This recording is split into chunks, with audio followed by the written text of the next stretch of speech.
Oh, hi, John. Oh, what the hell, Phil? It was a long week. Yeah, it was a long week in Lake Wobegon. Yeah, I just noticed the other day that, I told you about this, but Garrison Keillor has been replaced on the Scholars Walk at the University of Minnesota by Yanni. Yanni of Live at the Acropolis. Would you like to explain to the listeners what the Scholars Walk is for those of us who don't know or care? I think it's people that went to the University of Minnesota that made a name for themselves or did good for the world or something like that. I don't know. Maybe I should have said that first. Famous, important people. Also, Space Poop is now up to 1,759 downloads. It's the bots. That's weird. That's a lot of disappointment. Right. You're listening to Time to Disappoint. Just kidding. You're listening to Time to Lean, episode 89. John and Phil going to have a beverage and talk about something and then write a song about something they talk about. And probably have another beverage or two. Thanks for joining. This is a little bit of a reference to something we're going to talk about, but there is a place in Alaska called Disenchantment Bay. That's where Space Poop is. Oh, it's docking now. The Space Poop cruise ship. It is by SpaceX. That's right. Space Poop. Well, maybe we could get Poop. Elon Musk to sponsor our episodes. There we go. That'll drive our listenership. Probably not the right audience. No, I don't think so. Although maybe we'd get up there to compete with Josh Rogaine or whatever his name is. Yeah, Josh Rogaine. That Joe. should be his name. Joe Rogan. Oh, all right. We keep name dropping him. He's Yeah, why? Oh, it's terrible. I think he likes drugs, but I'm not sure. Yeah. He looks a little different than he used to be in news radio. Just a little bit. He sounds exactly the same, though, because he played himself. I think. He looks, I don't know how to explain it. It looks like he's just tried a lot of different kind of chemicals. I think he had more hair, but didn't we all? But he's good friends with Roger Waters, so there's that. That's right. All those old assholes. So what are you drinking? Do you want? Oh, yeah. Do you want me to start? Should we do that? You start. I'm drinking Four Roses. It's nice. Just the regular. The standard. Well, it's no longer the yellow label. It used to be called that, but I think it's just brown. That's kind of a tan with a gold framing, and it's got 4 roses on it. I like the version with 3 better. Yeah, they gussied it up a little bit. The bottle looks a little bit nicer. It's nice. It's light. It used to have a screw cap, and I think they put a cork on it. Oh boy, yeah, it's got a cork. So we'll hear that later on, probably. Some people have commented about they like to hear the cork sounds in the background and the glasses clinking. Okay. I don't know. I mean, I'm not going to do it all the time now. I'm just saying. It's the glasses are clinking. A fan favorite. Yeah, it's true. Well, that's old reliable. Yeah, that's good stuff. Yeah, this mid-range, I guess you'd say, or lower mid-range, where I'm lower usually mid-range shelf, where I usually am. Yeah, it's fine. You? It's true. I'm going also a little bit low end. Going for quantity over quality, I think, tonight. I thought you were going to say it's Friday. Mellow corn. Oh, I haven't had, no, not quite that. No, I'm drinking a pre-mixed old fashioned. Oh, geez. From Bullet. How is it? I've never tried one of those. It gets the job done, right? It's sure. It was really cheap at Costco. I picked up a bottle and it reminds me of the cruise I just got back from. So except dropping hints was better. I think that what you had there was better, but it was better, but it takes me back a little bit. And I was too lazy to mix a Manhattan, even though I went and got the stuff for it. No, yeah, we don't normally record on Friday. Normally by now I'm just sort of maybe having my third whiskey and just stuck on a YouTube rabbit hole. Oh God, they're hard to escape from. Or I'm watching some kind of nature documentary. No, some kind of. I haven't watched the survival show. I never watched Survivor, but survival shows for a while. I was getting a little burnout on the formula there. Okay, that alone. Trapped in the woods with no pants. That would be a good one. No pants, or what? I don't know what you say. Pants free, yeah. Pantsless. Sure. Pantsless, a new survival show with Phil Hunter. So yeah. Oh, I should say Ed Unclehat is on strike. No, yeah, everybody's striking right now. He's on strike too. God, everybody's the voiceover striking. Workers Union. Kevin Actually, McCarthy I think is there's a on bunch strike. of voice actors on strike right now that do like video games and stuff. Yeah. Well, yeah, they're actors, so. So you're telling me he's a scab? No, I don't know what his deal is. He might be. I don't think he's in a union, but he's over there now at Big Rapids at the sleepbaseball.com area. They're doing the celebrity Big Rapids celebrity, the Quint Cities celebrity golf tournament. So he's out there for that. I don't know if he's playing yet or not. I don't know. I didn't get that. He just said, he couldn't record today. Oh, sad. He can't do the narration. Oh well. So we'll get the bots. Yeah. No bots. I'm phoning it in from Big Rapids. I can multitask. Before we move on, while you were gone, we haven't recorded for a little while here, so yeah. I did try a different Evan Williams. I get on Evan Williams is kind of one of my go-tos. The bonded is nice, nicer than the regular, but do you remember what I tried? I showed you a picture. I either had 1792 or something like that. 1783 small batch? No, 1792 is an actual brand of bourbon. Sorry, that's different. Yeah, that's Jefferson or something. Yeah, it's that same. Yeah, it's what's the name of the Barton Distillery? I think they make a bunch of stuff. It's actually good whiskey, but go on. Yeah, well, no, and it was good. I mean, it had some of the same flavors as Evan Williams, but it was a little. Just a little bit richer, I guess you'd say, or something. I don't want to say denser, more to it.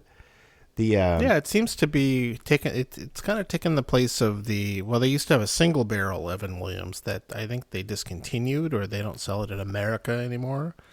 I saw it on their website. I think you can still get it from them, but I don't know if it's available anywhere else. I haven't seen it for a while, and I read somewhere on a internet forum, which is always reliable, that it was not going to be sold in the States anymore. But that stuff was not bad either. It kind of but this seems to have taken that.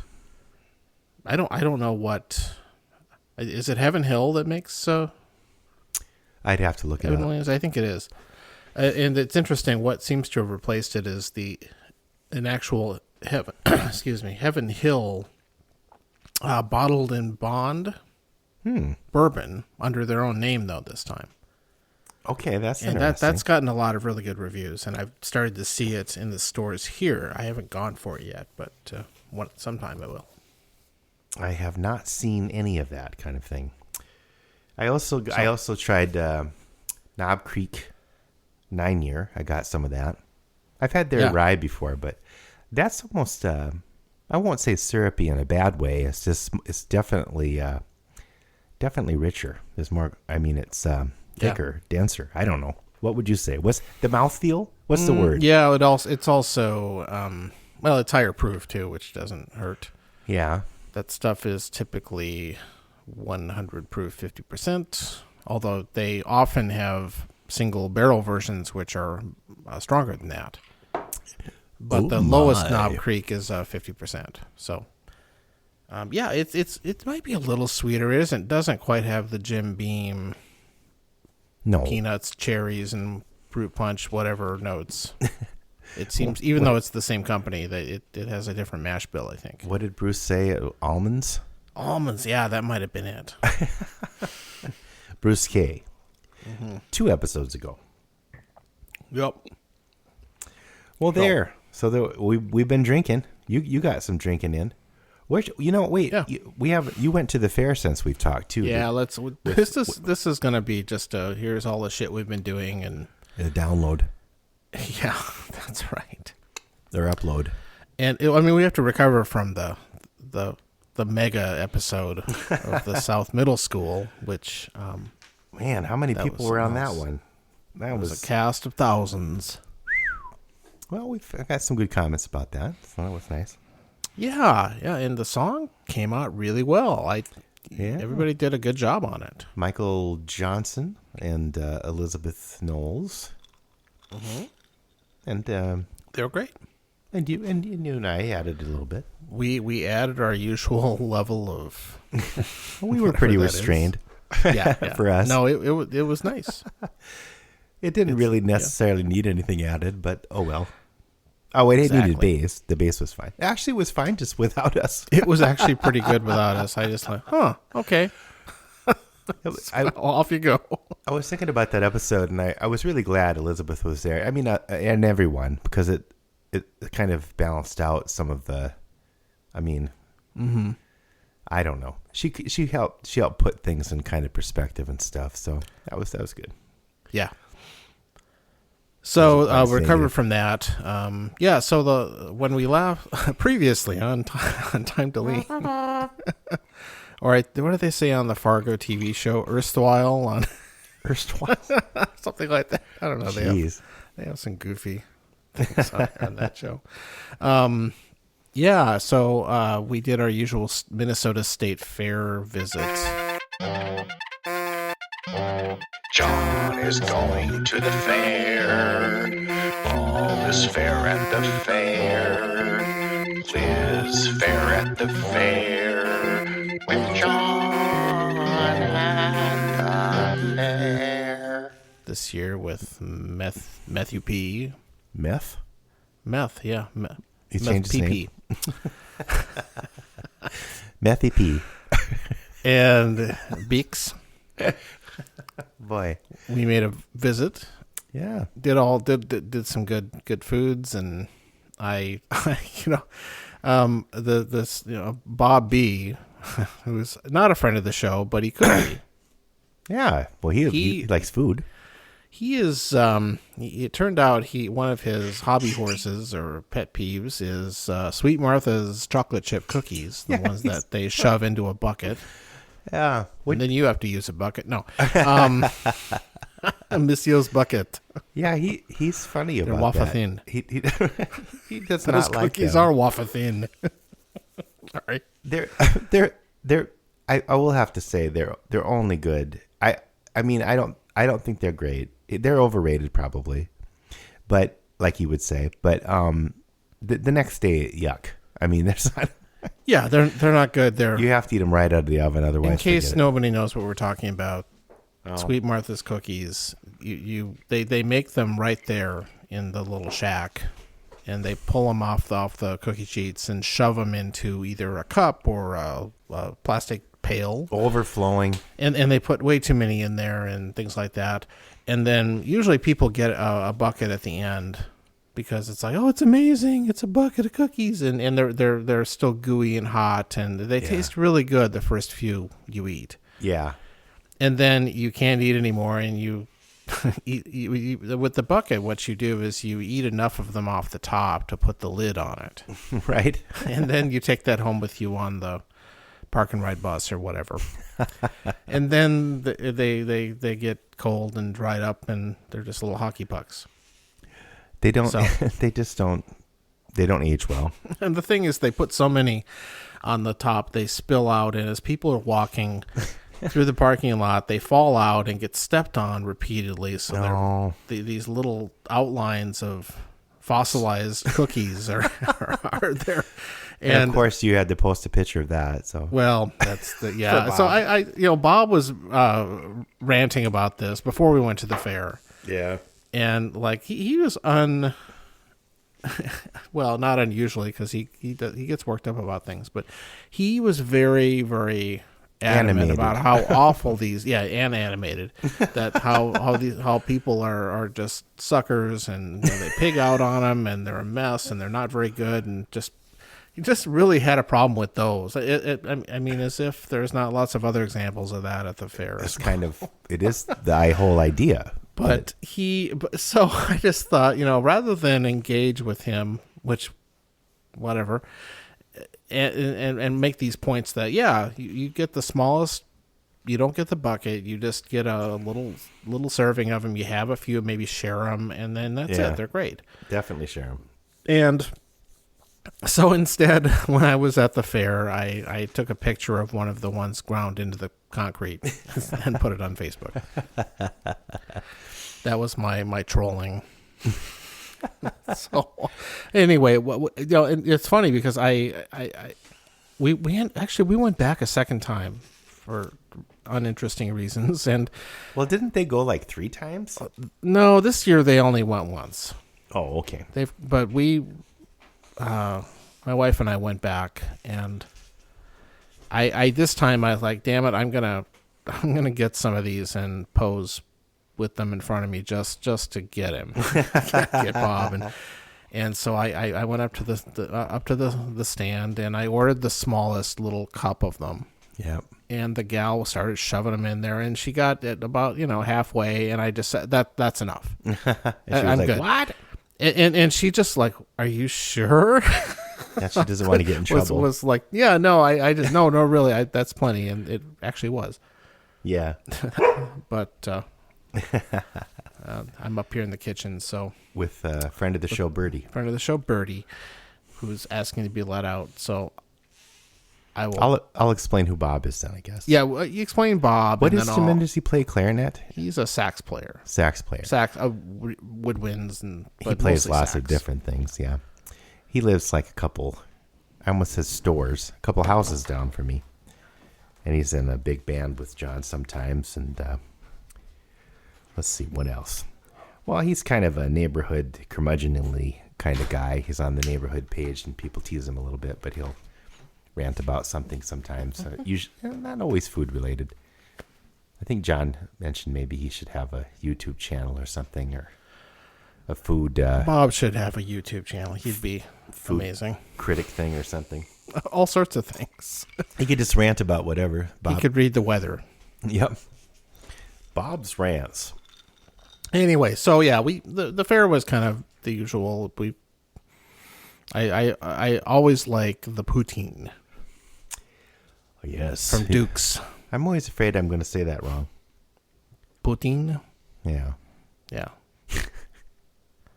Get a routine to say the poutine. Oh, that'll remember. That'll help me. That'll remember you. That'll help me remember. Because I don't want to say poutine. That's different. Oh, God. Duke's poutine. You should go up there and order that. I mean, and then they, then you say, no, I only want half. And then they're like, are you sure?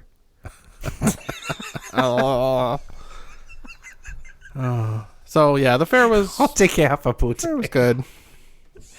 Sorry. Fun. The second time we went at night, which is kind of fun because you can... Oh, yeah. There's all the lights and everything. Yeah, it gets a little squirrely sometimes. There's been some...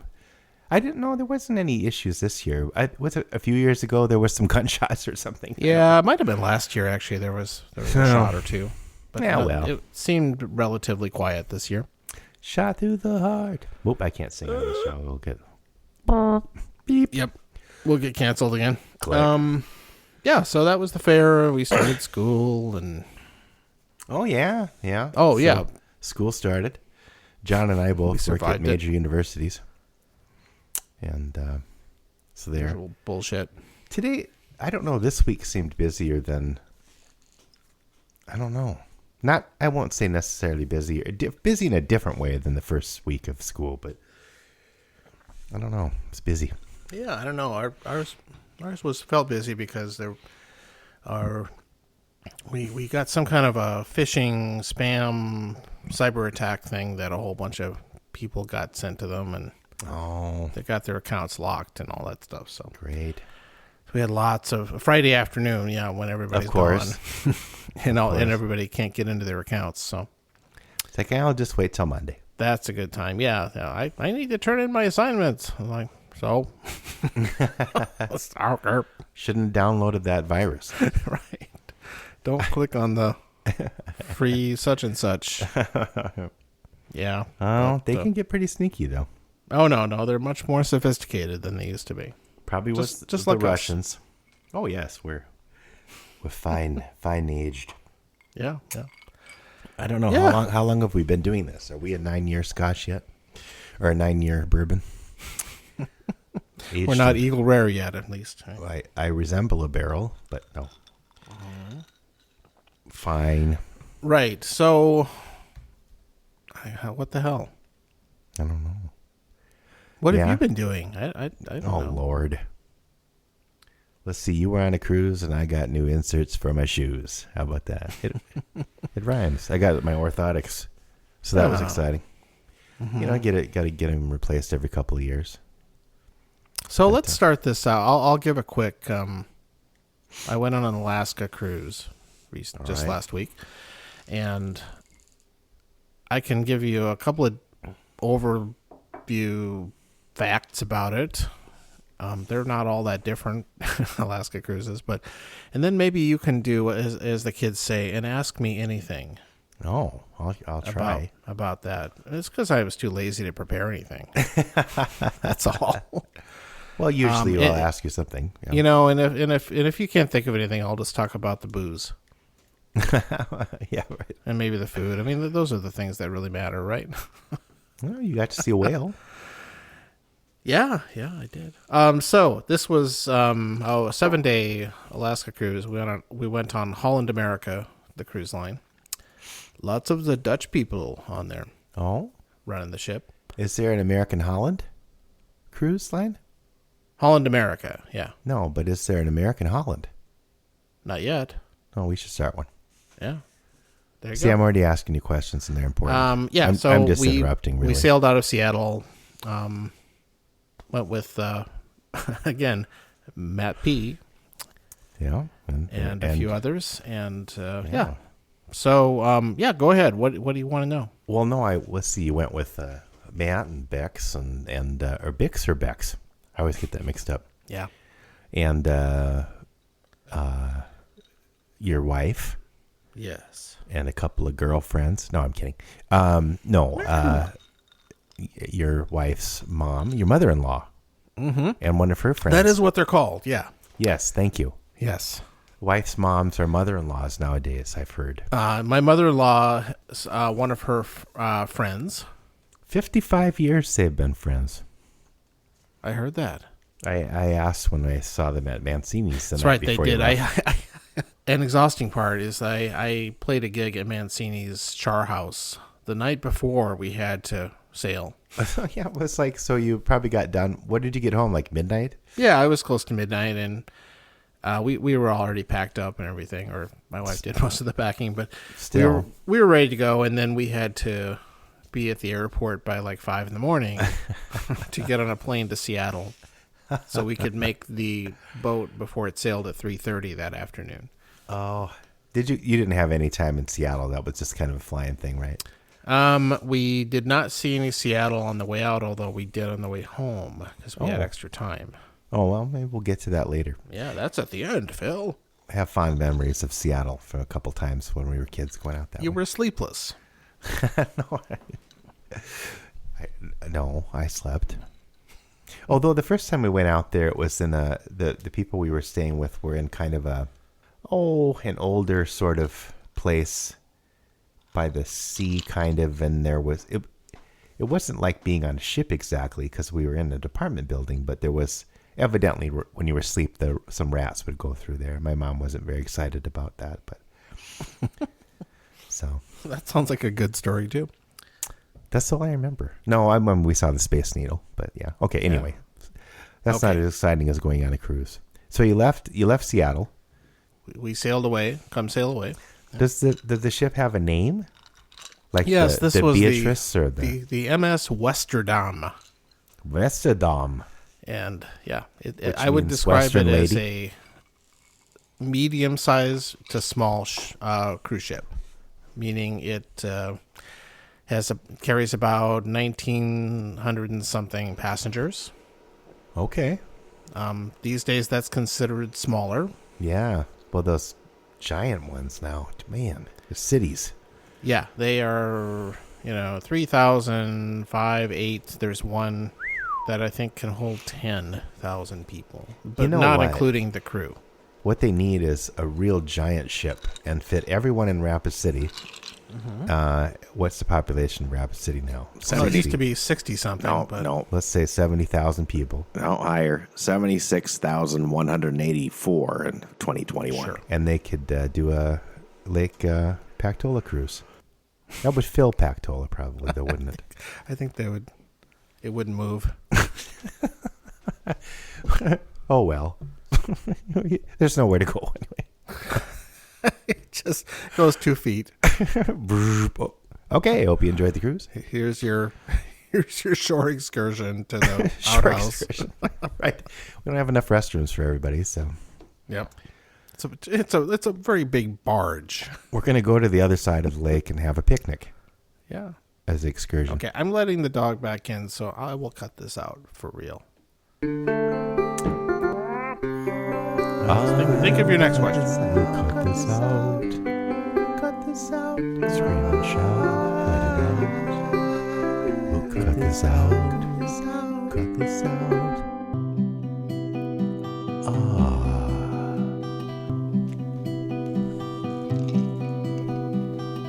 I don't have any questions.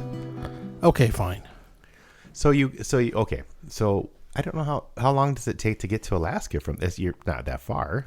A day? Yeah, it probably, let's see. Oh, it's kind of overnight maybe. So we left late afternoon that day. The first day we were there was at sea, as they say. Yeah. So that's kind of, you're en route and kind of sailing along the, northwestern Canadian shoreline and stuff through these channels, things like that. Nice. And then the first stop was in Juneau, All right. which is the state capital. Oh. Yeah. So yeah, it took about a day, I guess, to sail up there. Did you run into that former vice president candidate? Was she there? Sarah Palin. Yeah. Did you get to see Sarah No. Palin? Oh, that's too bad. Sadly, we did not. I could see Sarah Palin from my house. But I assume that she was in Juneau for some of the time she was in office. Yeah. Well, yeah. Maybe she got some pancakes there. Pancakes. Maybe they call them flapjacks up there. I don't know. Oh, they must. Yeah. Sure. Yeah. So, I'm hungry yeah, for that pancakes. was our first stop, though. So, that's how long. So what did you do in Juneau? Do you stop there? Yeah, we had a day there. So the morning we got off the boat and Was kind of that wandered around. In this particular port, we walked. You got off the boat right there in in the middle of town, which is cool. Yeah. And you just get off and walk around and see the little shops, and there's Bars. there were things you could do, like excursions and all that kind of stuff, and like go see some whales or wildlife things, or there's a glacier I think you can also take a bus to. Cool. We didn't really do that, but we did take this tram up a huge hill, like thousands of feet high, Wow. that you could you get up there, and it's right above where the ships are, and you can see down there, and it's they're really small. But And did that kind of stuff, hung around, and made our way back to the boat. was Juneau the town that had the bar with the two bears humping? No, that was I think That's that later? was in Ketchikan. Oh, That was that's our- right. That was our third stop. Yeah, I'm guessing it was a gay bar, but I'm not sure. the Happy Bears, as they call it. I was joking and said that maybe you and Matt P could have gotten free drinks there, but Oh no. you're not hairy enough though. So Oh, no. Well, when you get there, I think you've got it made. I have been gaining some weight, unfortunately. So I'm not quite a bear stature, but Okay. I'm kind of Did not see any bears. I'm in between a cub and a bear, I guess. Okay, so then, All right. Juneau, did you what? So you don't eat there, or you just? You can. There's some pretty well known spots you can get crab legs and salmon and things like that. And, but that wouldn't be included in the. oh no, it's very everything. The thing you learn about Alaska is when you're a tourist, everything's very expensive. Sure. Yeah, But we did not eat any of the local food. Although there was lots of sort of Alaska adjacent things on in the ship restaurants. There's lots of salmon and things like that. Oh, sure. Had some very good halibut. Oh. Things like that. Yeah. An elk? No elk. Caribou? Polar bear? Yeah, one of the places had reindeer sausage. Ooh, did you try it? No, I should have though. What a chicken. I didn't. I don't know. I didn't do much. You weren't too adventurous. Well, you were just kind of more going for relaxation. Yeah, I was trying to do that, and That's fine. it was fine. So let's see. So you're there. Yep. But so and then by dinner time or so, we all got back on the ship and you left. had to get to dress up and dance with the captain. Your mother-in-law danced with the captain, Stu Banks. Mm-hmm. Okay. Yep, every ship has a Captain Stubing. Stu Bing, not Stu Banks. Jeez. Thanks. Yeah, that's right. I think I combined Stu Bing and Burbank or Bob something. Eubanks yeah. Oh, yeah. Merge them from into the one Newlywed person. Game. Yeah, Perfect. Now, that would be the ultimate captain. yeah. The ladies would go crazy. And then a little bit of the doctor thrown in. So, Yeah. did you have to visit the doctor? Did you get seasick? No, and that first night, the night at sea or whatever was pretty rough. There was a lot of, Oh, the ship was rolling a fair amount. And really? Yeah. Okay. So you can feel it even in a pretty big ship. It was enough that depending on where you are, like if you go up to the very, there's a port. there's a lounge area on the very top deck at the very front of the ship. Oh, wow. That has a really great view, a lot of windows, and there's a bar up there, of course, and everything. And Fun. And that had we were up there for some of the time that night, and it was you can really feel it up there, and further down in the ship and toward the middle, of course, you don't as much. Okay. And depending, some people handle it better than others. A few people in our group really enjoyed that sensation when they were in bed. It's like you're being rocked to sleep. Oh, the waterbed. Or a waterbed, yeah. Oh, yeah. Let's see. Back to the womb, kind of. A womb with a view. Yeah, a womb with a view. So the packages you got now, do they have different kinds of food packages, or just you just get fed as part of the deal? Well, the base they have to have different scales or something. Yeah, it's with your ticket you get. You probably have explained this on your last cruise, and I forgot. Oh, I probably did a year or so ago, but Yeah. sorry. It's not much different from that. No, They I all forgot. basically do it the same way, but the short version is if you just get the basic cruise package, you can eat in the dining room, which is the big sit-down restaurant where you pick one from each category, like starters and main entrees, desserts, blah blah blah, and you can eat that. That's all included, and You can't just keep going up there and getting I'm going to get 5 starters. well, they'll give you more than one if you ask. Oh, I mean, it's a waiter. You have to ask for it. oh, okay. But there's also a buffet Ah, that's separate from that, and you can always go in there and eat no matter what. oh, and it's open all the time. Not quite. No, because the prime rib would go bad at some point. It did not have prime rib. No, okay. It's not quite as fancy as that, but Salmon. They're closed at certain points of the day, but They they're gotta open clean breakfast, it. lunch, and dinner. And then they reopen like at 10:30 at night for the late night buffet. I was going to say there has to be a late night one. Yep, there's a late night, and we did casino that folks a few show up. times. Oh, wow. That's actually where you saw a lot of the crew coming in there to eat and stuff too. Oh, okay. Or some of the musicians would get off of their gig and come in there and eat. And then you could talk shop with them. Oh, yeah, I'm a bass player. I was at Mancini's. They love that. Shut up.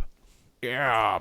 But then that food is all too, included, and then it also includes, you can order room service is included in that too. Oh, yeah, that would be nice. So you can get that, all that. Plus, they have this particular cruise line has a thing near the pool area that they have a giant taco bar, which was kind of nice. At first, I thought you said topless, but okay, taco. Yeah, topless taco bar. Yeah. Tapas. And it was not tapas. Well, maybe that's better. No, like, taco fillings and it's not Taco things, John's that stuff. No. Yeah, it was. Yeah, a little bit Taco John's like, but no hamburger buns though. Oh, you could have made a taco burger. I thought about it once actually. You could have asked; they would have got you one. Yeah. It's next to this thing that Holland America does called the Dive In. Dive in the water. Is it one of those poolside bars or something? Well, they had a bar also at the pool, but this is actually a food venue that serves burgers and hot dogs and fries and stuff. Oh, okay. It's like a poolside cafe thing or something. Yeah. It's just and you order, but it's all made to order. Oh, which is cool. And they were good. They were really good. Okay. Oh, just a minute. I got to boil the water for your hot dog. Yeah, they were cranking out a lot of grilled. Maybe stuff. They grilled it. And they had a lot of different things. The buns on there they tasted like they'd made them recently, and oh wow, maybe they have a bakery in the ship and stuff too. Huh? Oh, I think they must do that. Yeah. Wow, that's cool. They make a ridiculous amount of bread. That food was really good actually. The burger, hot dog, chicken sandwich place, all that stuff. And the thing that was cool is these ships all have an app, a phone app that you do a lot of your stuff on now. Oh. And this one, for this particular food thing, you could place your order on the app, even if you had special requests and stuff, and it would, send you a notification when the food was ready. You just go up to the window and get it. Oh, for Pete's sake! And that was cool. Okay. So all that food is included. The only drinks you get with that are like coffee and iced tea, lemonade, and water. That's about it. Not even a soda. Oh my god! Definitely not pop. Wow. Oh, now we talked about that. That is an extra. All right. Well, it's like 4 cents a glass. What are they doing? Well, whatever. That's where the money is. Like everywhere else, it's Joe Biden's fault. It is. Yeah. Well, yeah. Like the movie theater. I mean, you're gonna spend $4 for a small Coke. Yep. No, I'm sure the soda is always a moneymaker, and so is the booze actually. But we all bought this package deal that kind of gave us. Well, I'm getting ahead of myself. So if besides the free food, there is what usually is called a specialty restaurant. Okay. Or the Brits call it specialty restaurants. Oh, well, they got to say everything different. Yeah, aluminium. And cantilever. And ships, they all have them, and they all have at least one like restaurant within the ship that's a little fancier, has nicer food, and but it has a charge. Sure. And you can just pay for that extra. Okay. And this ship had 2 of these restaurants. One of them was like a steakhouse. Okay. Where they served, like filet and all that, fancy fish and some fancy fish and crab legs and higher end things. Squid? Right? Octopus? No. Okay. It's not. It's not a seafood place. It's more about. It's really a steak kind of place. It's not surf and turf. It's just they did have some lobster tail and crab legs, but sure. Mostly it's about steak and fancy food, right? And, yeah. one of the appetizers on there is this. Some celebrity chef came up with it, but it's candied bacon strips hung on a tiny clothesline. It looks just goofy. But you know She's what? They the were win. fucking good. Well, yeah, I bet. It was really, really good. I bet they would. I bet they would be. But that's the kind of stuff you get there, and then you get a really good steak and all that. And that if you just pay for it, is, I think it's like $40-something a person. Yeah. That's And not you bad. get 3 courses out of that, and so you get a dessert and the whole 9 yards. But if you get a different food package that comes with it, So this line has a package that includes one night in one of the fancy restaurants. Oh, and the other restaurant is Italian also, oh sure, which Mancini's. is not quite. Mancini's isn't Italian. I don't know what it is. They're Supper a club. steakhouse. Yeah, fine. Yeah, they're more like the other place. Yeah, it's more like, I don't know. Olive Garden. It's like Olive Garden plus. How about that? Good. It actually, you know what? We ate there just on a whim one night, and it was actually really good. Oh, I'm sure. I'm kidding. And Eggplant Parmesan. this package included one night in the fancy restaurant, or your choice, but a restaurant night. It included Wi-Fi, which they normally charge you money for, Okay. and a drinks package, Okay. and also a shore excursion credit too. Oh wow. So a bunch of stuff.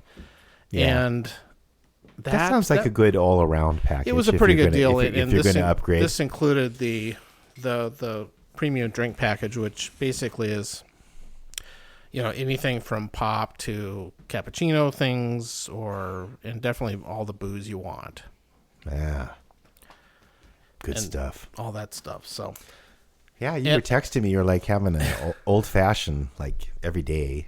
I had more than one a day. Well, no, I mean to start things or something. Yeah, some bartenders get people to know really you. go all out. They Oh. go out for breakfast and Have a they're mimosa or something. oh yeah. Or they just start doing the tiki drinks early. Jesus. And it's all about value, Phil. Yeah. I don't know.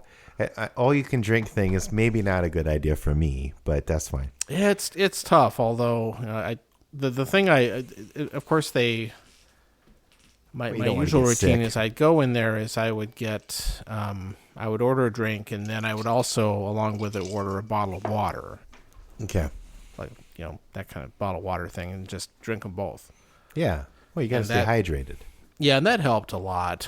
I think with Yeah. just making sure I was kind of balancing it and that kind of stuff. So On that note, I should get a drink of water. and I'm gonna refill my drink and run the ice maker. Friend of the show. Ice maker. Ice maker. I'll get some ice too, but I have to go downstairs.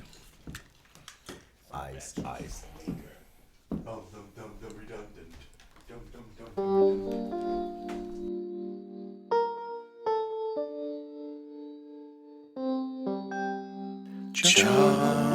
John's getting ice.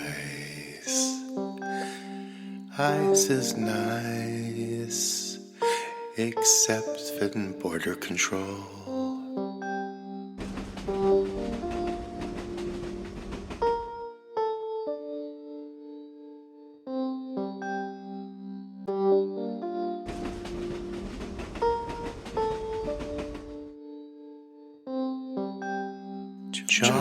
John gives advice.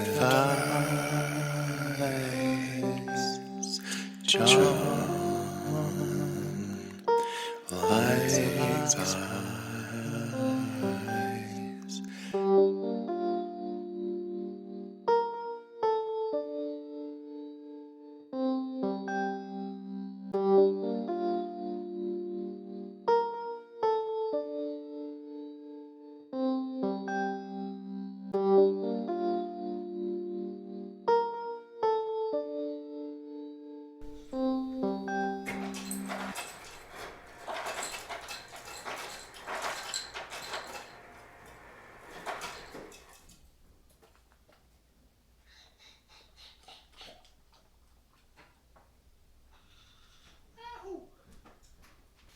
Hello?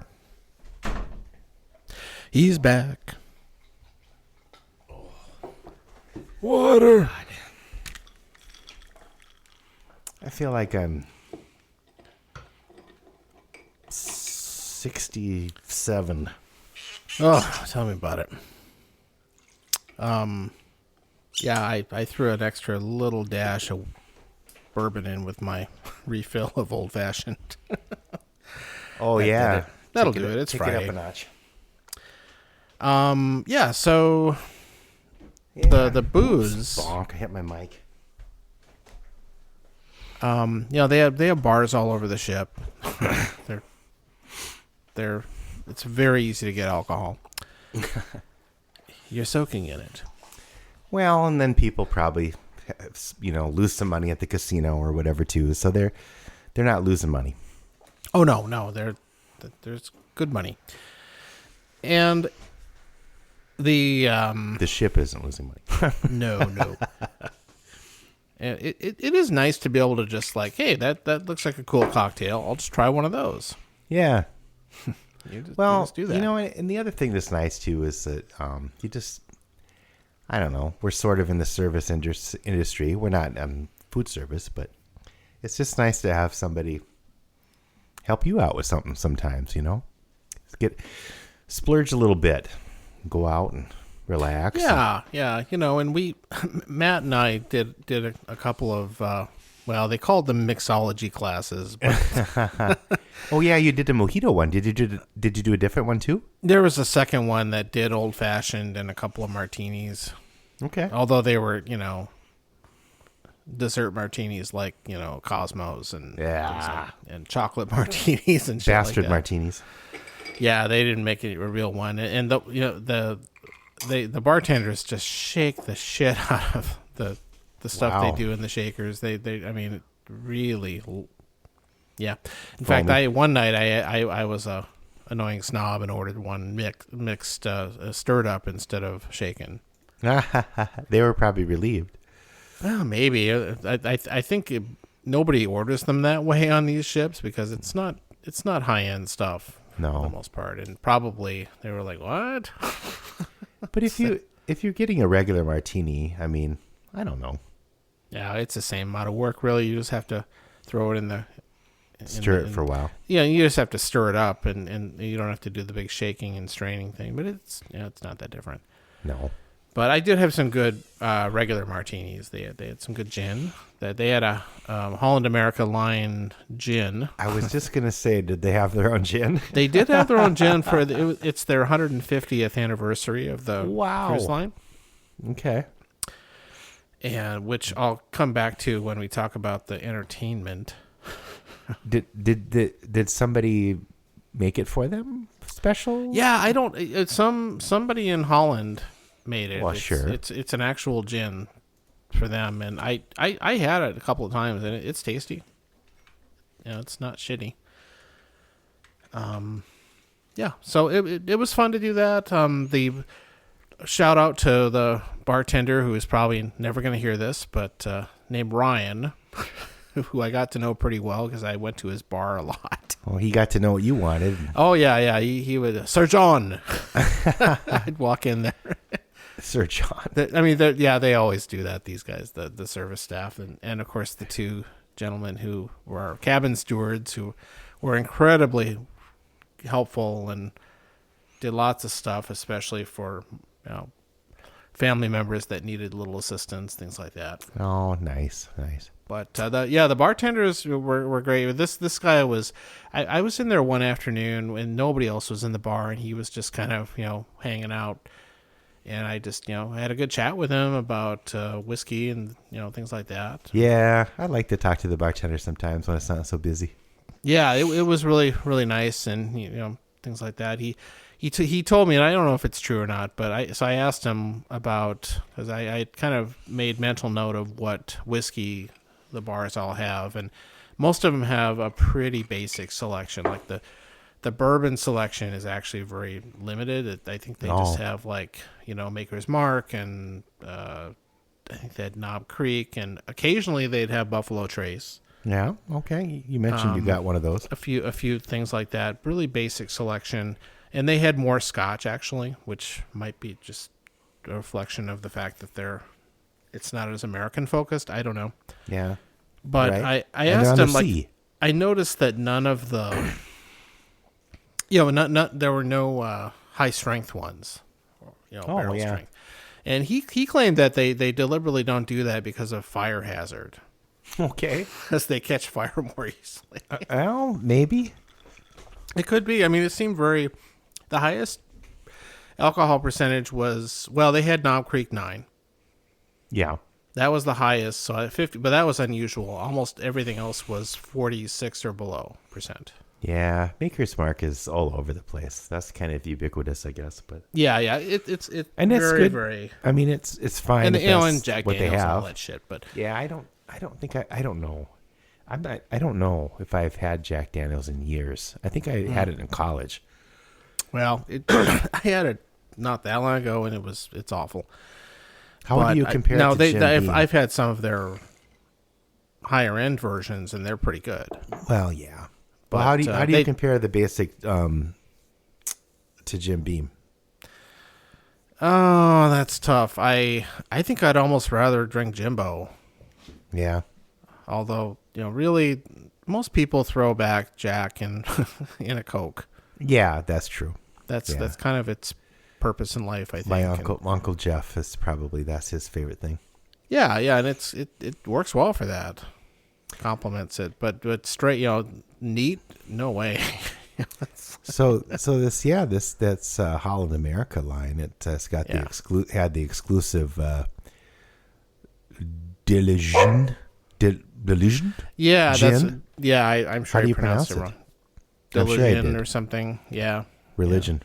Yeah. And that was good. They had probably the other really good gin they had was Tanqueray number 10. Oh yeah. That makes a really good martini as well. I usually will order Tanqueray in a martini, but yeah, I don't know if I've tried the 10 in a martini. The 10 is great, actually. Maybe it's a little I more have. citrusy, but try that. It's very good. All right, yeah, I had to look that up. So, mm-hmm. Did you have the gin? Is that the gin and tonic you had? Oh, that's the one with the Holland America gin. Yeah. Yeah, because you showed me a picture of that. It was like that extra botanicals. That was at we snuck in a lunch at the steakhouse, which is actually kind of the bargain of the cruise ship as far as the food goes. Oh, because it's only like $24, I think, maybe. Okay. And you still get a fancy entree and stuff, and you get a nice table next to the windows and all that stuff. Nice. And they had a gin and tonic with that gin, with a bunch of like herbs and stuff, botanicals thrown in. Wow. And they poured it at the table. Yeah, And they used a Fever Tree tonic, which is great. Wow. They brought the bottle of Fever Tree out, and the gin and the glass with ice and the botanicals in it, and they poured it out, and it was really good. You didn't have to make it yourself, so that's good. Definitely not. No. And that was great. The food, though, we got a really good meal for that lunch, and it was pretty cheap. Cool. So that was all great. All right.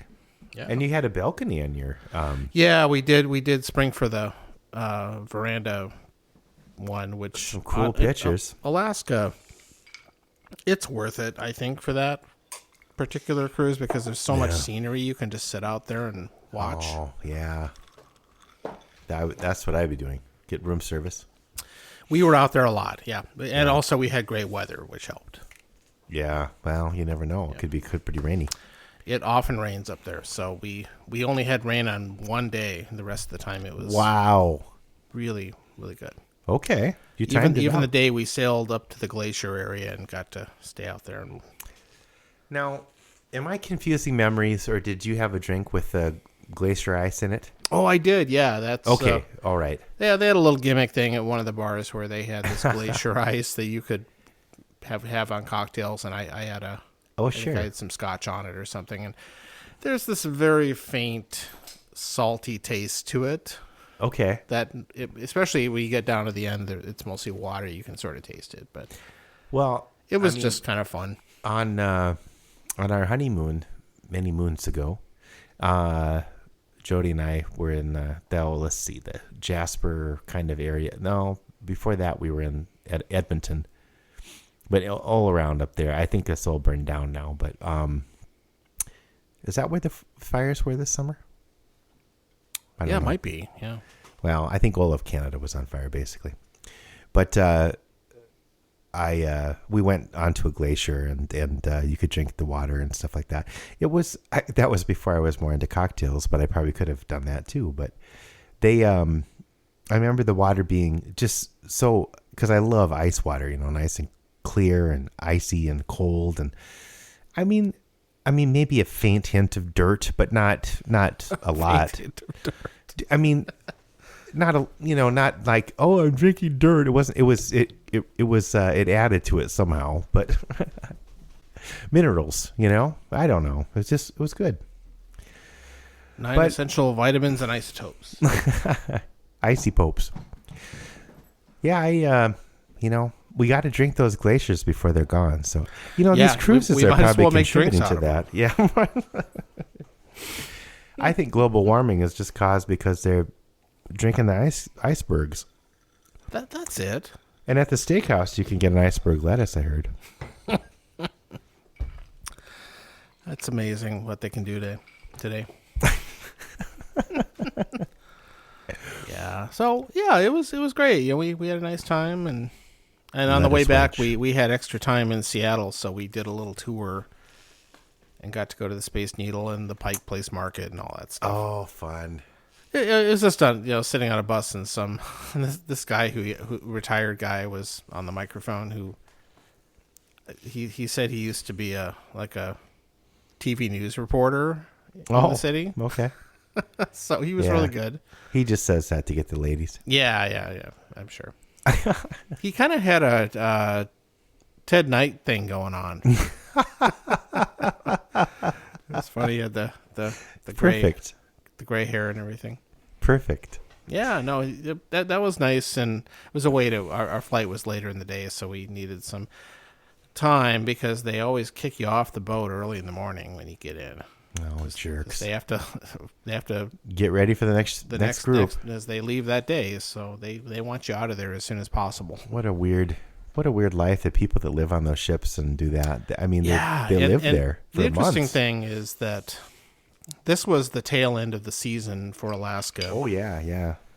And this particular ship, it was their last Alaska itinerary, and they, as soon as that same day we got in, they headed to Japan. Oh, that was their next stop. They don't just save it for the next year. They're into Japan. No, they these kind of things that are seasonal. What they do is what they call repositioning. Okay. And you can actually book tickets on them, but they involve usually a lot of days at sea because they're moving the ship to a different region. So, is it less expensive? I hear that they are. Yeah. So really, if you just wanted the cruise experience, but not doing excursions and stuff like that. Yeah, people do that. I mean, if you don't mind being on the boat for days on end. Oh, I think I don't know. Yeah, it sounds kind of fun. I wouldn't mind it at all. You just they don't do a lot of stops. No. But then sometimes, so some of them will move from, like, another region that's really popular in the summertime is the northern areas of, like, the Baltics and Norway, that stuff like that. Oh yeah. All those things, and those ships that sail up there get moved either down to the Caribbean or to the Mediterranean, things like that. Interesting. And so they have quite a ways to move them. And they make a little bit of money. I mean, they're probably not as full. I think so. It's just depending on what part of the world you're sailing between. I think you have multiple days at sea. Probably there's not as much activities on the ship. No, not as much. And you might have a rougher ride too, because you're out. Most of the regions where these cruise ships go, they're going slower. The waters are calmer because it's either in the Caribbean or near shore or things like that. So they're not built for the middle of the ocean thing. They're not as much. No. Exactly, but they could do it. Yep. Interesting.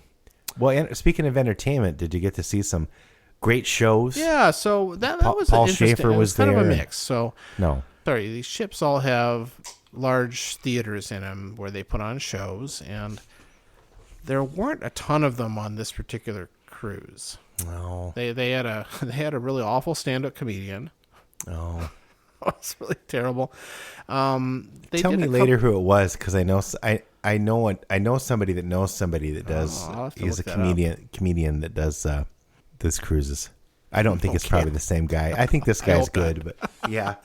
Yeah, he was pretty bad. I won't mention names. I tend to not to be that fussy on these kind of things, but yeah, he was cringy.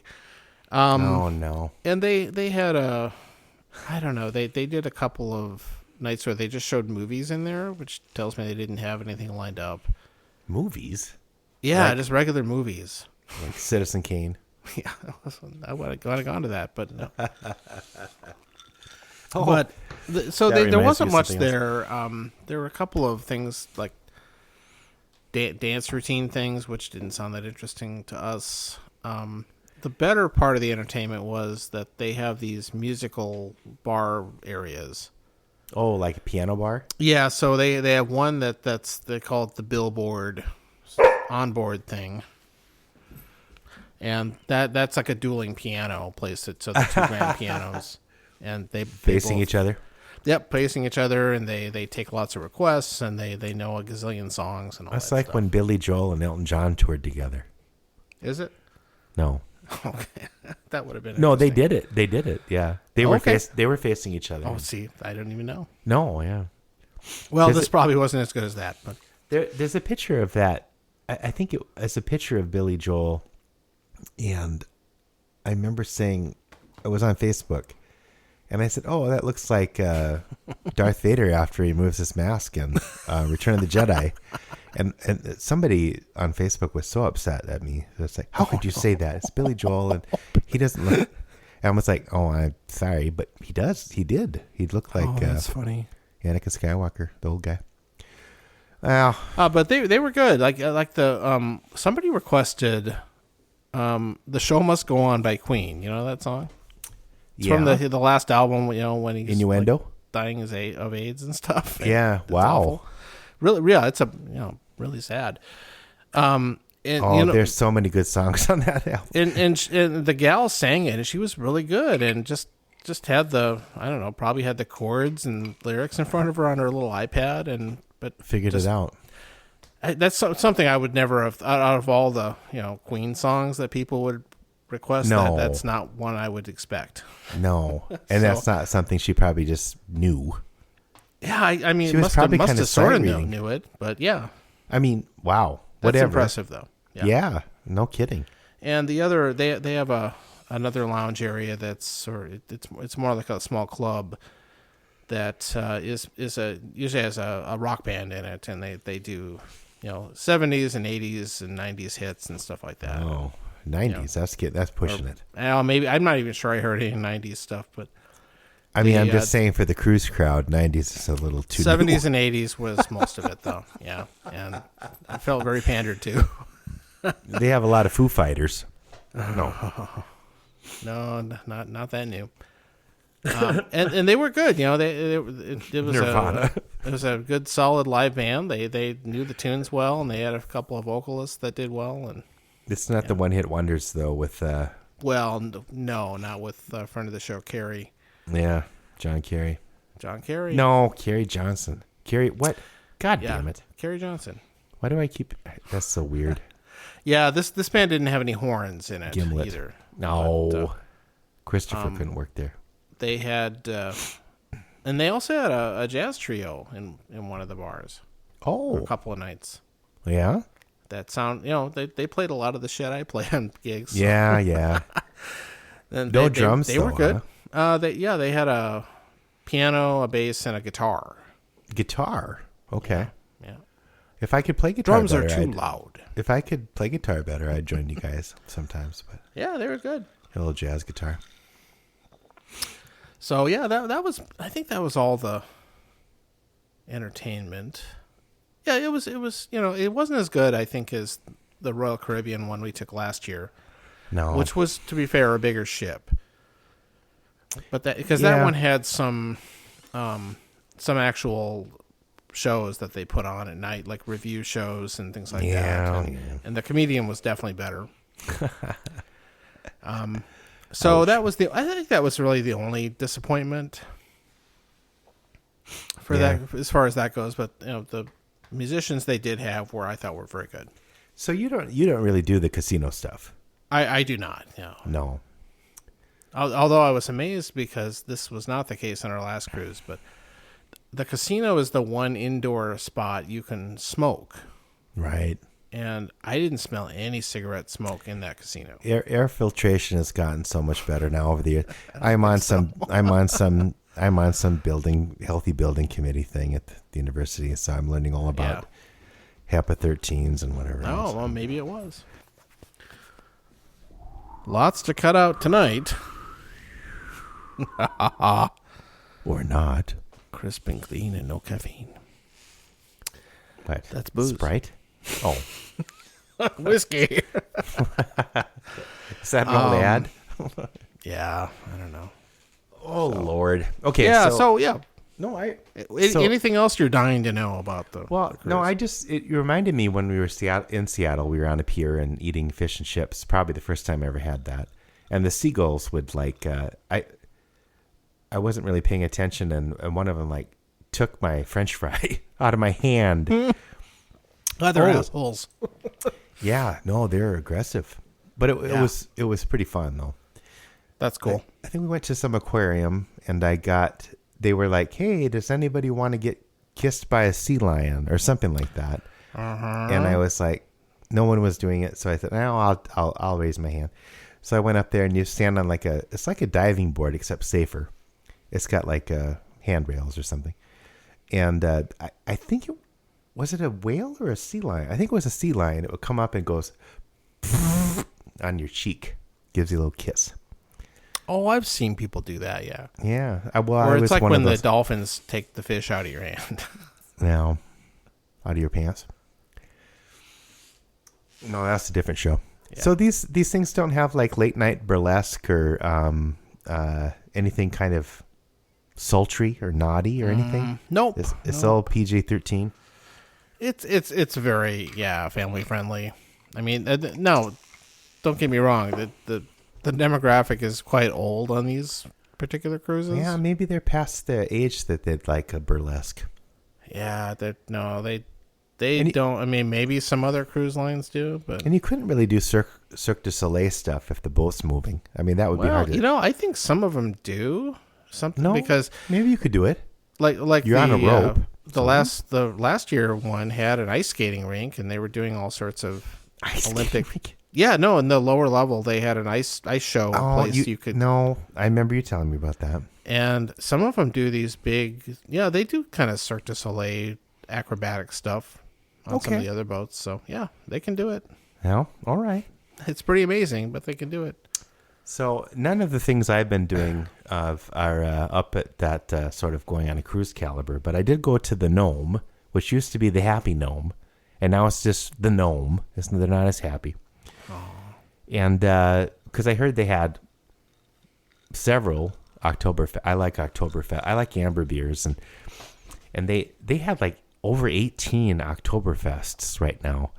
So I went there, and I got an Oktoberfest flight. And I was a little overwhelmed because the waitress or the bartender was very busy. And I was like, this is going to take me an hour to figure this out, So I just said, "What? Can you pick 4 for me?" And she did. Oh, she said, "I got you."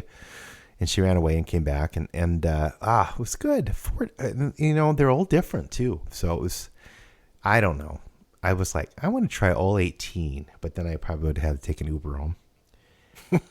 Well, then the other thing that was happening is my wife Jody has moved her. She has a massage therapy business, and she's always had her own business, but she was in a kind of a group. So there was 3 or 4 people that had their own business in one space, and she just embarked on her own space. So I was helping at I jokingly said, "Don't move again at the start of semester at the university." But so I've been pretty busy helping her move stuff with that and set things up. And I'm not the handiest guy in the world. I call myself like a theater handyman. I can make it look good, but don't pull on it, kind of a thing. So, I was hanging the curtain rods. But, almost every night, not every night, but often we'd go to a bar afterwards and get a beverage. So we were going out quite a bit. So it was like a cruise, except it wasn't, we didn't have the beverage package. But one night we were at, so Jody's expanded her, I wouldn't say we went to a dive bar exactly, but there's a Carboni's, a neighborhood bar near us. And it was nearby where she used to work. And she'd go to get a glass of wine there on the way home, decompressed, as they say. And it's a little bright for me, but that's fine. But I'd go there sometimes too. So that bartender's he doesn't call me Sir Phil or anything, but he knows what I want. They kind of can do an old fashioned there, but they don't have like simple syrup or sugar packets or anything. I don't know how they do it, grenadine or something. So what I do there is I just get Maker's Mark with like a few cherries, and I just kind of squish them myself. So he knows what I want. He just holds up the glass, and I say, "Yep." But so that's kind of cool. But one night we were there, and Jody missed. So there was another couple who I would have sworn was a lesbian couple, but they ended up being very conservative. So maybe there are conservative lesbians. I don't know, log cabin lesbians. But they somehow it was getting on the subject of. This is almost a reference to our last episode. Wrong. It was 2 episodes ago now. But I think they were, because recently in the news, they were talking about the state legislature passed a bill that you can't, do chokeholds on kids. That kind of thing. Oh, it's outrageous. So basically it was, really what it is you can't do the same kind of holds that they can't do in prison. But anyway, it got a little overblown, and the conservatives were getting a little different with it, but They misunderstood the restrictions and they were pulling out school officers and stuff because they weren't sure about the insurance. But Governor Walz, he's smoothed it all over. Oh, this is politics. Anyway, he's smooth.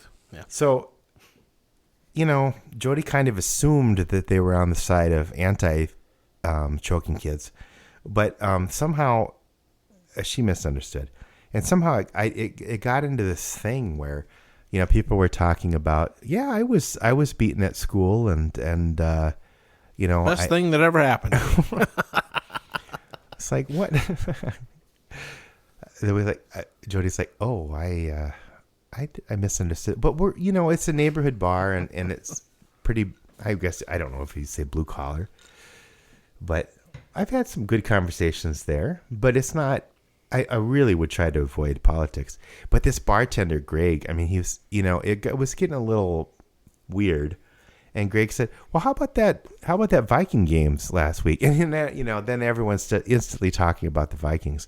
And I was like, hey, that was pretty slick. And he kind of made this little funny face, but yep. He's some older guy. I don't know. Not like Coach or something from Cheers, but that was nice. One nice thing is I heard almost no political talk. Oh, thank God. From people on that ship, which that's always a danger. But maybe I was lucky. But I think I overheard one person getting off the elevator saying something stupid like, "Well, maybe they should just shut the government down."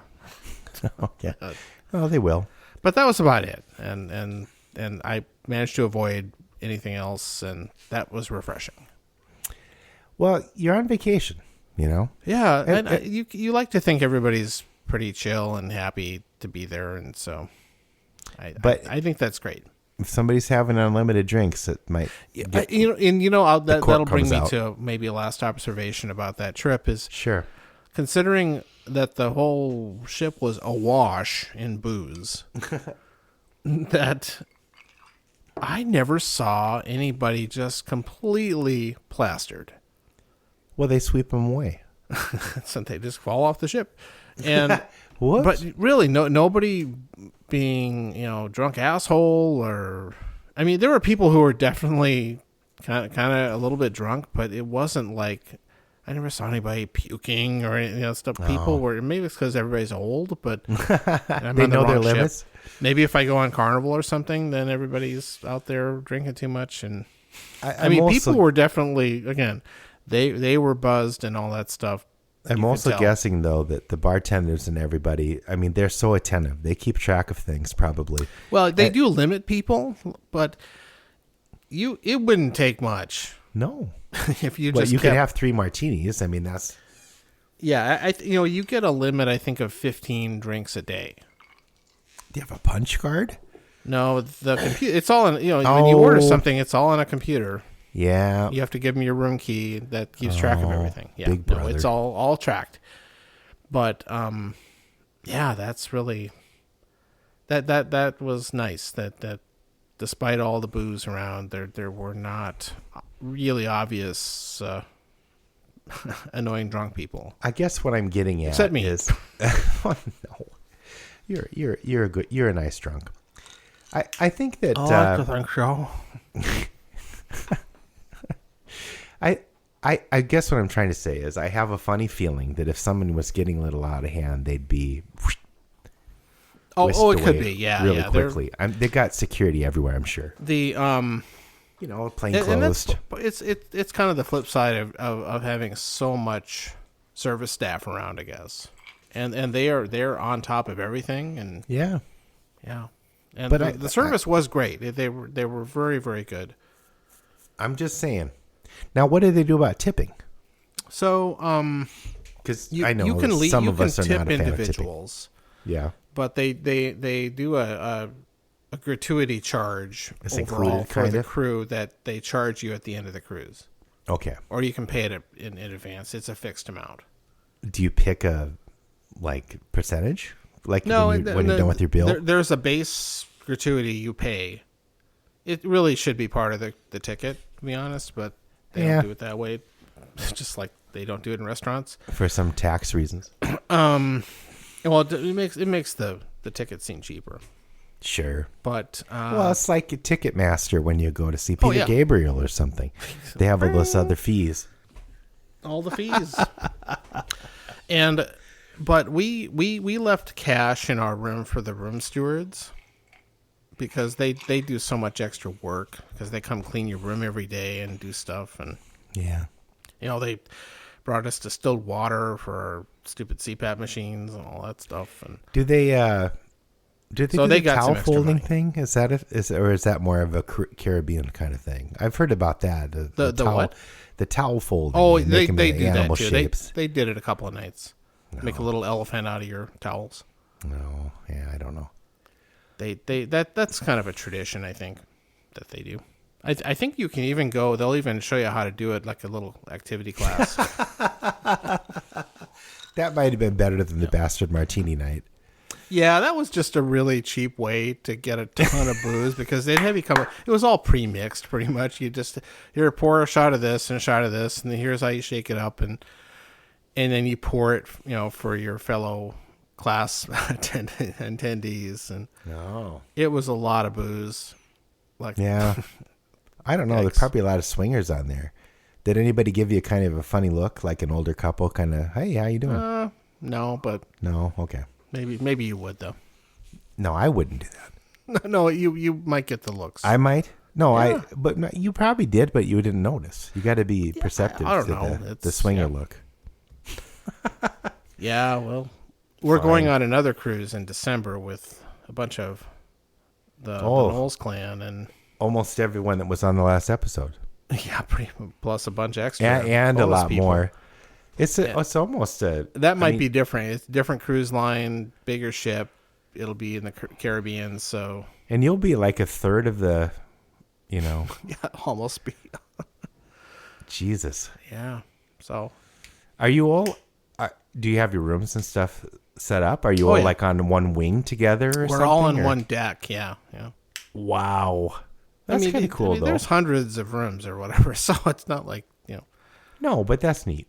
No, it was nice. We did a little coordination to make sure we're all in the same area. It takes a lot. Yeah, Jody likes that kind of the planning part. So when we go on a little trip or whatever, she'll do that. We haven't tried to cruise or anything yet, but she's the cruise director, so to speak. She's what would you say? I guess you can still do that, but you'd go to like some place at a mall and they'd trip director, trip You mean like planners. a travel agent? Travel agent. They Thank still you. have those, Phil. I know. But it's more for AARP. I get a discount now. Yeah. But she's kind of, she'll do all the, when we go somewhere, look up all the VBROs, VRBOs, whatever. And, but then, once she settles in on the place, I'll look around for restaurants around there or something to see. So that's kind of our separation. You'll look for the duties. burlesque shows, right? No, I don't. Not with the families, but. But yes, speaking of Ticketmaster, we'll end on this. But John and I got to see, and Sean got to see Peter Gabriel on Tuesday. C. Yeah, that was cool. So John and I and Sean saw Peter Gabriel. What was that? 20 years ago or something? Yeah, I think it was 2002. At the I think Sean Center. said that, and he's never wrong. No, he's got that memory. He doesn't mess around. Yeah. Yeah. So but That's now, a lot, and that's the last time he has been here. well, he doesn't tour much. in the mid coast or whatever very often. Well, he doesn't tour much at all. I Right. mean, Well, he's 73. Well, yeah, but he only does an album like every 9 years. No, he's or not something. Taylor Swift. Well, he was skipping though. That was pretty swift. Woohoo! Yeah. So the first time we saw him was at the Target Center, and Which is the basketball arena here. yeah, and I think it was the first show of the tour, and they really were running late because some of the musicians or something got held up, or singers or something got held up on. There was some kind of what was even going on then? So much has happened since then politically. I can't even 2002, remember. I don't know. But It's kind of a blur. They were having some immigration kind of thing. Yeah. So they were running late, and I guess they weren't able to really test things, so the sound kept cutting out. But that show was still, I mean, Peter Gabriel was like, it was a circle stage, and the band was in the middle, but the outside ring could rotate, and I mean, like Salisbury steak. I mean, sorry, Salisbury Hill. Salisbury steak. He was he was riding his bike. He was riding a bike. No, he got into this large transparent sphere. At one time, he was in a And there was a bicycle in there, and he rode it around the stage during the song. Wait a minute. No, okay. Are you sure you're not combining two things? Well, what else would it have been? No, because there was that Ovo song or whatever where he was kind of in a womb or whatever, and then he was in a orb. I think he was. I Just remember him riding a bike freeform. bicycle. He wasn't in a ball. No. Now, see, you can ask you Sean. ruined it. I thought that was Oh, I'm sorry. for No. some reason that sticks out in my. He was mind. in a ball at some point, and I was afraid that he was like. And he was in these wombs and he couldn't get out, like in Spinal Tap. that movie is still so relevant. Well, you and Sean were joking about. Oh, I was all these stage things, and I was like, what are they going to do Stonehenge? Oh my God.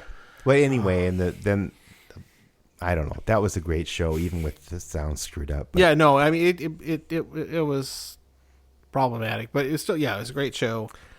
Now, he's always done really impressive live Theatrical. shows, I think. Theatrical. Yeah. High production value. Right. I mean, I've seen a little bit of like this Genesis stuff, and it's just crazy, the costumes and. Yeah, and there's I used to have. I'm sure it was on VHS, but a concert video they released, official one they released of one of his tours from the 80s.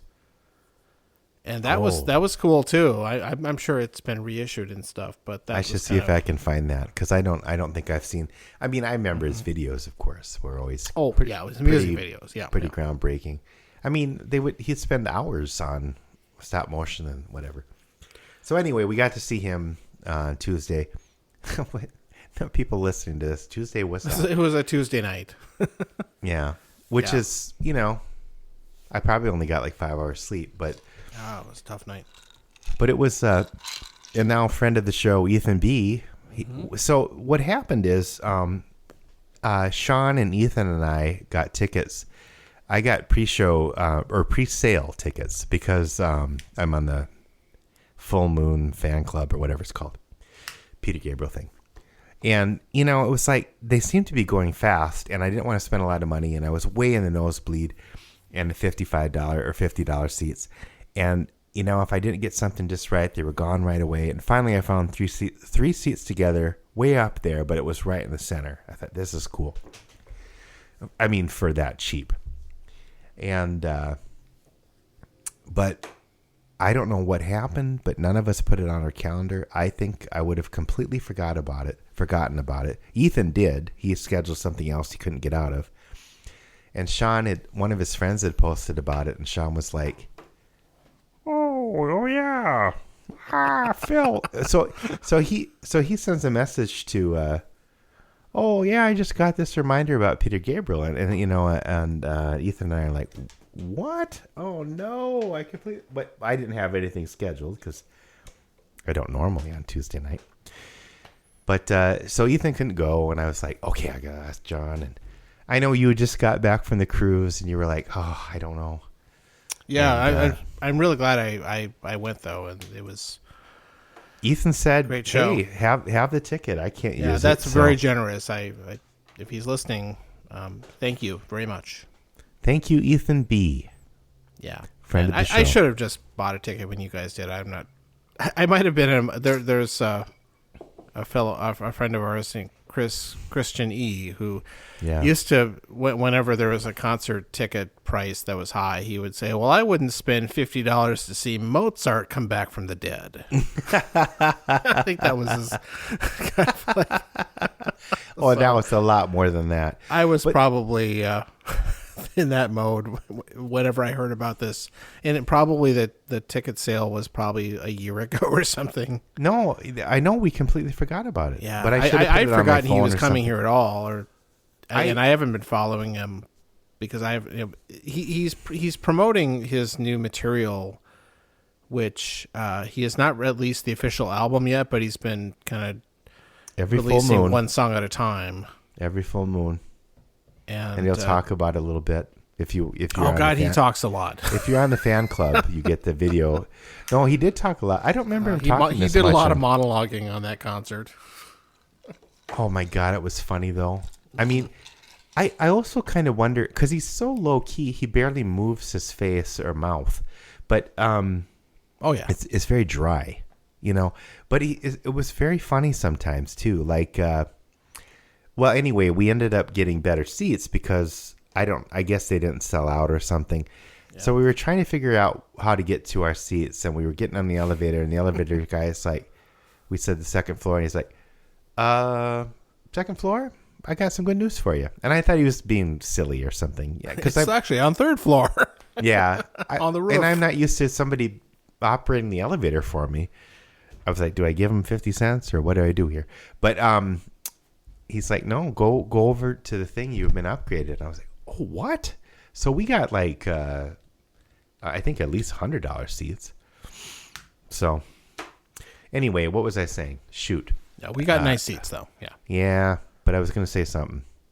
Damn it. ADHD is a heck of a drug. Heck of a drug. What were we talking about before that? Well, I'm going to cut this out. Yeah, he had a great... speeches. His speeches, yeah, he had a number of introductions to especially to the new songs.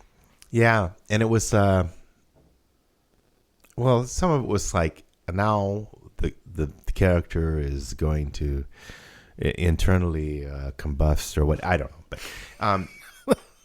so and he it's very artsy. Goes into flames. He's such an artsy guy. Yeah. But I think we missed part of it when we got there, and he was talking about growing up on a dairy farm, and the bull was very afraid of AI, and that was artificial insemination. It was hilarious. But that's some dry wit there, though. I'll tell you. He was so dry. I do wonder how they mic'd him though, because I don't. Because sometimes... Oh, you don't think he was just wearing a countryman-style headset? Well, they must have had to adjust at times because he... Yeah. I mean, maybe one guy is... There were so many stagehands, and they were all wearing... The tech crew was just crazy How many? big. How many do you think there were? At least 20. Yeah, and I don't go to enough concerts to really have a have a handle. I should ask my college friend who tours with pop acts, drives truck, Yeah. on how many people these shows usually have. But this seemed like a ton because they had all these video tech guys, Yeah. and sound people, and stage, guitar techs, the whole works. It was Oh, a big man. crew. No, I'll ask Miles Kennedy is a guy I know that has done sound for a lot of touring shows over the years, including, I bet he's got some good stories. I'll see if he'll be on the show. But I think he might have a beverage or two. So Yeah, no, that's cool. Yeah, my college friend, I think he's right now hauling, he's hauling gear for Metallica and Pantera, I think. Oh, wow. So they must have a lot of stories. I think probably he does. I see his Facebook posts all the time because he's just all over the country. Yeah, Miles. But The only story I know with Miles is that he, I think it was at First Avenue, because Miles used to work at First Avenue before he did touring things. And Courtney Love was there with Hole or something. And I don't know what happened, but I think she threw a taco salad at him. But I don't know. So maybe Miles has said he'd be on the show, and I'll ask again. But anyway, yeah, and they had orange jumpsuits, which is, I don't know what that's about. But they're in prison. Yeah, they all had kind of a Devo thing going on. Yeah. But really, then the tech was very cool. Lots Holy of crap. video and projection screens and a nice set. And he collaborated with artists to do movies and images, and that all kind of matched up with the songs. And they had the first couple songs they had this fake campfire they were all sitting around with a giant moon over them. Oh, that moon was so cool. Yeah, because it's a circular kind of disc that was used for different effects. Like in the home one or whatever, it looked almost like a conservatory. Oh, that was fun too. Dome. But the moon. So it was all timed out too for the length of the song. It went through the moon cycle. Yeah, it was very. I mean, there's a ton of work that went into that show, and he had some of his usual musicians like Manu Katché and Tony Levin, of course, the great bass player. And that guitarist, whose Larry name I can't Rhodes, remember. I think the guy's name is. Yeah, he's been with him. Well, that was the one joke at the beginning too. He's introduced. They're so old. Tony Levin's been with me for 44 years. And this other guy, the guitarist, what do you say, Larry Rhodes? Larry Rhodes, I think, is the guy's name. Yeah. Dirty Rhodes, Dusty Rhodes. Rhodes. He's another bald guy. He's like, Dusty Rhodes has only been with me for 42 years. So, and he said some kind of comment about that, but I couldn't quite get. The core rhythm section he's had forever, and then he had some younger folks on there. Like he loves multi-instruments and yeah, they all played. Well, I think the violinist only did violin, but sang. But she sang too, yeah. And that cello player, she sang. She sang. I mean, she did the Kate Bush thing in that "Don't Give Up" song, and really nailed it. And she did her own take on it, but she also did with Peter Gabriel did the Yasur Nadur or whatever part. She did a kind of version of it. In Your Eyes, yeah. Because I was like, she was great, and did some other instruments too, yeah. When I got home, that was the one thing I commented to Jody. It was like, who was probably barely awake and like who just go to bed. But I said, God, this cellist gal, the singer, and not only did she, I mean, she had to do the Kate Bush song and this other one, In Your Eyes, and I was like, oh my God, can you imagine? She was great. Like, hey, they had a trumpet player, which actually worked really well on a lot of the songs, and he did some other instruments too. Well, yeah. But they, I don't know quite know how to explain this, but the arrangements were. Now maybe the sound people added some extra sounds, but they would combine, because some of the songs you're kind of familiar with, but not with these instruments, and it added a different flavor. But yet it still evoked the same thing somehow. I don't know quite how to explain it. So like at one point, this guy was playing like a flute or something, a biko at the Oh end. yeah, that pipe, whatever kind of It's pipe. a pipe, they play. but Yeah. but the violin was playing a note just right a little bit over it or something, and something else was going on, and it sounded like a bagpipe.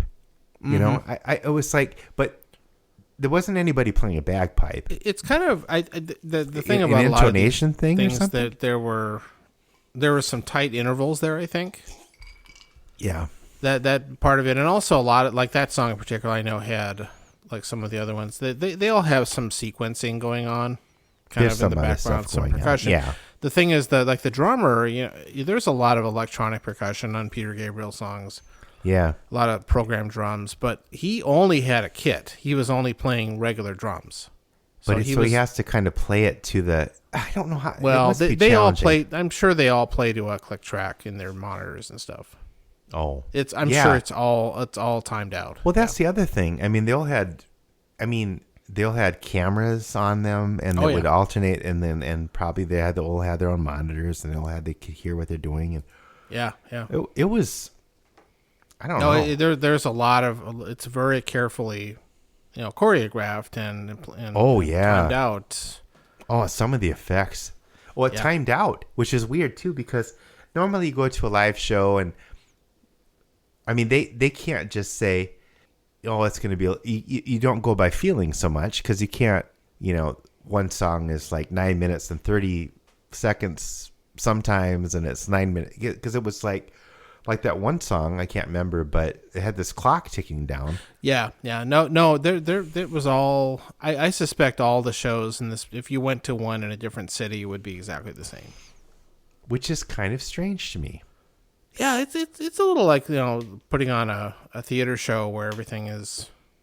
But even then, timed sometimes I would take longer on a line or something, or I don't know. Yeah. I mean, they probably have some flex in there at certain points, but like, it's interesting because I had a coworker the next day, the day after I ran into, and she had, the week or two before, she had seen Eric Clapton in the same arena.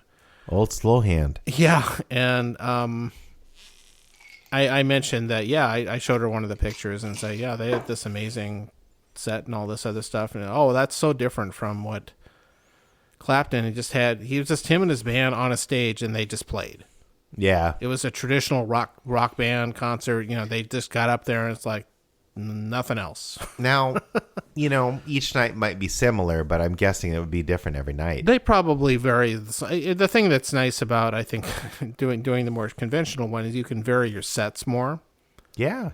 And I'm guessing, like, I think I looked up an article that Peter Gabriel had played in Milwaukee or something recently, and they listed the set was listed on there, and it was exactly the same. You sent the link, but I didn't look at it because I didn't want any spoilers. I'm pretty sure he did the same show. Yeah, I didn't want any spoilers, and that's okay. It really is. It's not like the a Fish or a Grateful Dead thing where you're following them around the country and and they would play the same different stuff all the time.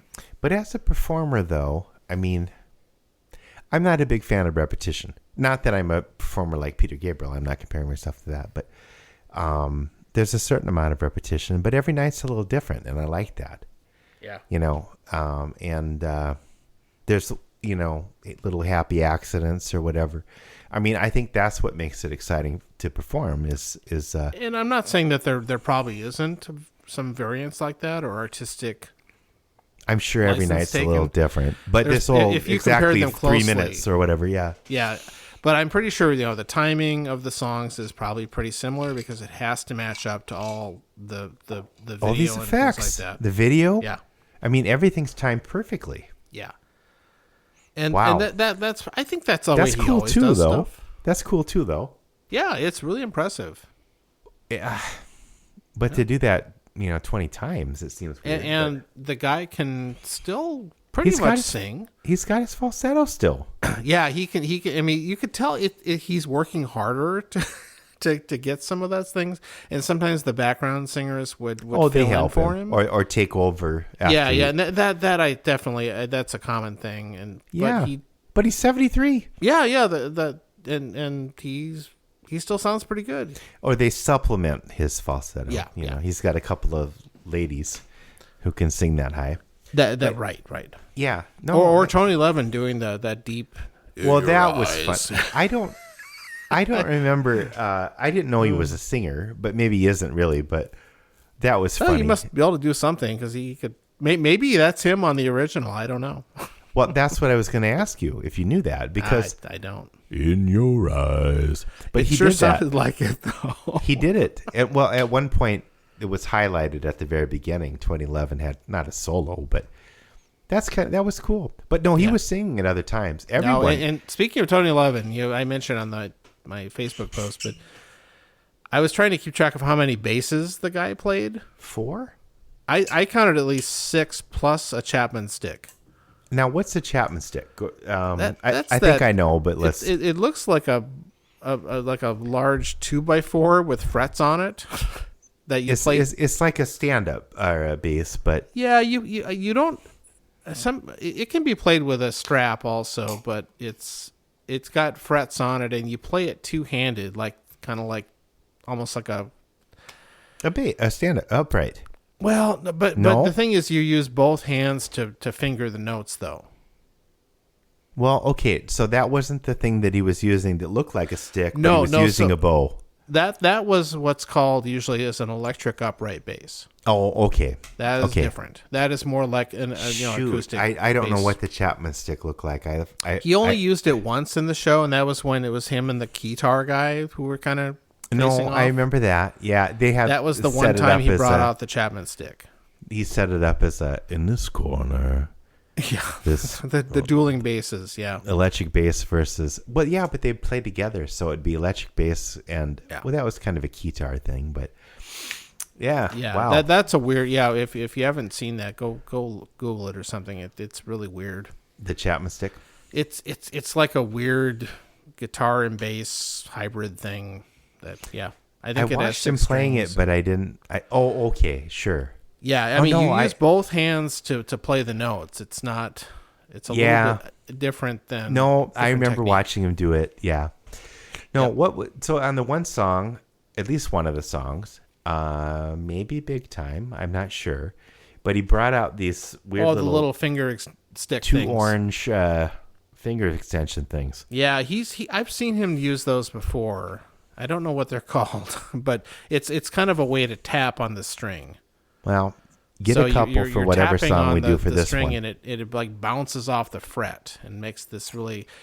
I think it's a different way of making a like a pick sound on an electric bass. Okay, well, get a couple of those for this song. Kind of really percussive, kind of. Definitely. Was that Big Time? Yeah, it might have been. I think so.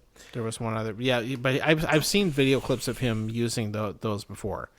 I mean, he's talked about doing whatever he needs to do to get the right sound that he's looking for.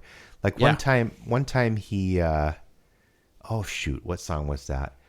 He got like a rag or something and put it down by the bridge, or not what's it called? The bottom thing where the strings go. Is that a bridge? No. Yeah, that's on the electric bass. That's a bridge. Yeah. Bridge. So he put like some rag down there or something and got this different. Oh, what was that song? He didn't bring out a rag on this tour, but I didn't see any rags. Yeah.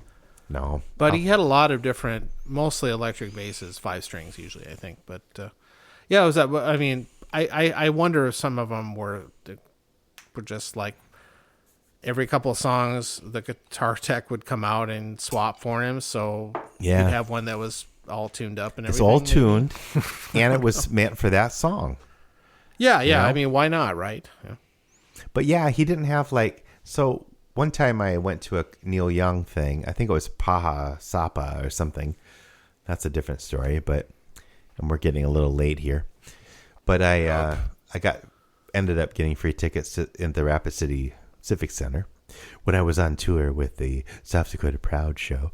And anyway, I got free tickets. I've seen him there too, actually.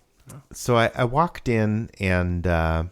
This was some fundraiser for Pine Ridge or something, and I was waiting for these free tickets, and finally they showed up, and like, oh, we didn't think you would still be waiting, and so anyway, I missed almost all the concert.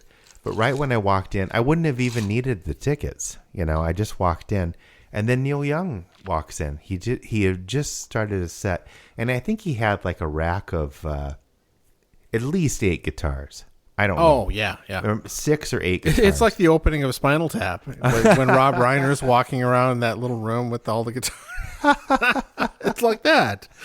And he had a Rock guitar stars. tech. But yeah, he's had the same guitar tech since, I don't know, since he was in Canada, I think. And I sometimes have to switch between electric bass and upright bass. Which you started gigs. doing more even on I'm getting better at it, but it's still it's a little difficult to have the muscle memory, because they're really different. I was going to ask you about that after the last thing I saw you. And they're totally he different, went aren't between all these different basses, and just that's really impressive. Not just, yeah. I mean, That's why he's Tony Levin, though. So. yeah. Well, and when, he wasn't always like that. He was born that way. Yeah. No, it was a great show, though. I really liked it. And We should have Tony Levin on someday. there you go. Hey, Tony. Come No, on that- out. That'd be a good song. Hey, Tony. Hey, I Tony. want you to use one of all of your basses. That's right. No, we'll just use the Chapman stick. I'm Susie Chapman stick. All right, John. No, I don't know. gosh, That's that enough. was a good show, though. Yeah. Really great. Such a surprise, a pleasant surprise to be able to go to that. It was kind of a surprise to me because we Yeah. almost missed it. Yeah, fine. Yeah, I guess. I don't know. I got to pee. And here's a song. That's the song. This is our second song about piss. All right. Oh, no. No, that was about beer. I don't know what the song is going to be for in this one. But it's got to be up there with Peter Gabriel and Tony Levin, so get ready. Okay. Bring out your orange finger extensions. Oh, my God. Can you get those on eBay? Yeah, I should look and see what those things are called. Curious. E.T. fingers. Other ET fingers. They're a little floppy. And they light up at the end. Oh, Elliot. Here's the song!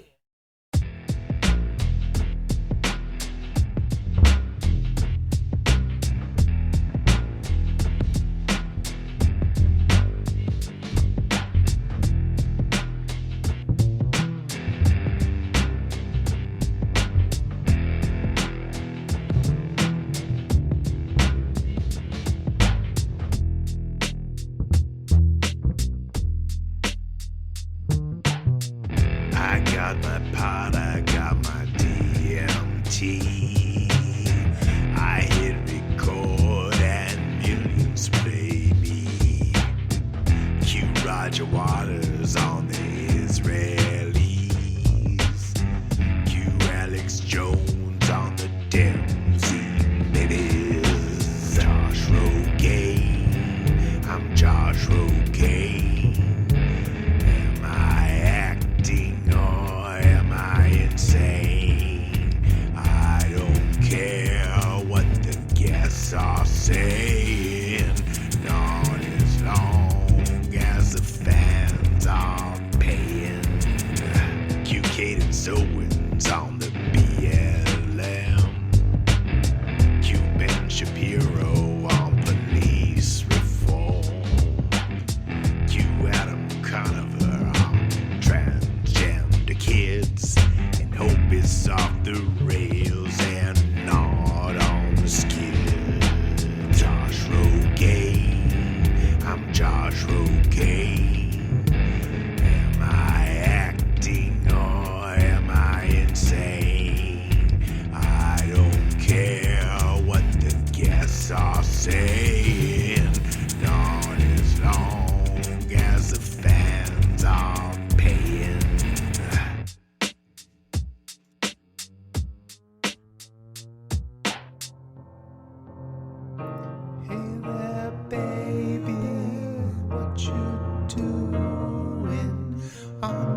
Mm.